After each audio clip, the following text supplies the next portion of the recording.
कल्याण पूर्वेतील कचोरे गावामध्ये सुरू असलेल्या आर.एस.एसच्या प्रशिक्षणाच्या वेळेला दगडफेक झाल्याची घटना काल घडलेली। मी सध्या उभा आहे कल्याण कचोरे गाव परिसरामधील।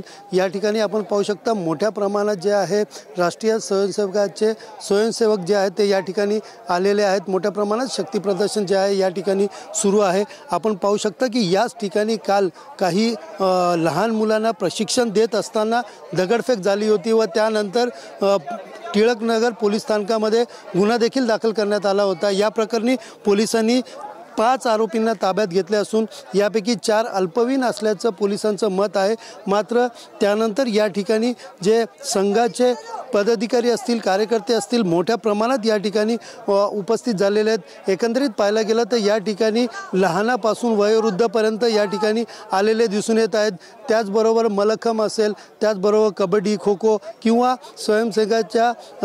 स्वयंसेवक यांच्या संघटनेकडनं ज्या पद्धतीने या ठिकाणी विविध असे शक्ती प्रदर्शन करत लाठी असतील, लाठीचा खेळ असेल, त्याचबरोबर सुदर्शन चक्र ज्या प्रकारे अभिमन्यू चक्र रचून त्यामधनं निघतो त्या प्रकारचे त्यामधनं कसं निघायचं। त्याचबरोबर आपण पाहू शकता या ठिकाणी जे तरुण मुलं असतील त्यांच्यासाठी वेगळा खेळ या ठिकाणी खेळण्यात येत आहे। तर दुसरीकडे पाहायला गेलं तर सगळ्याच वर्गाच्या जे स्वयंसेवक आहेत त्यांच्यासाठी विविध प्रकारचे खेळ या ठिकाणी खेळण्यात येत आहेत।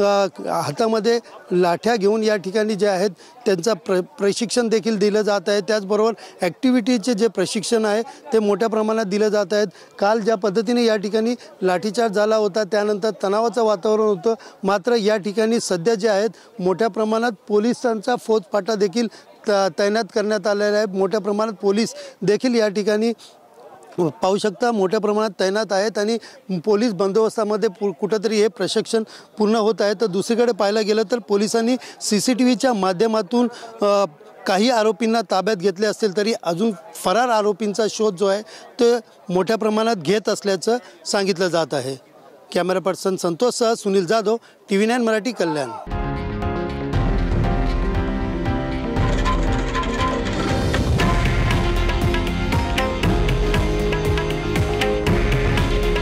हे आहे देशातील नंबर 1 न्यूज नेटवर्क आणि आपण पाहत आहात TV9 मराठी। काळजी तुमची, हित महाराष्ट्राचं।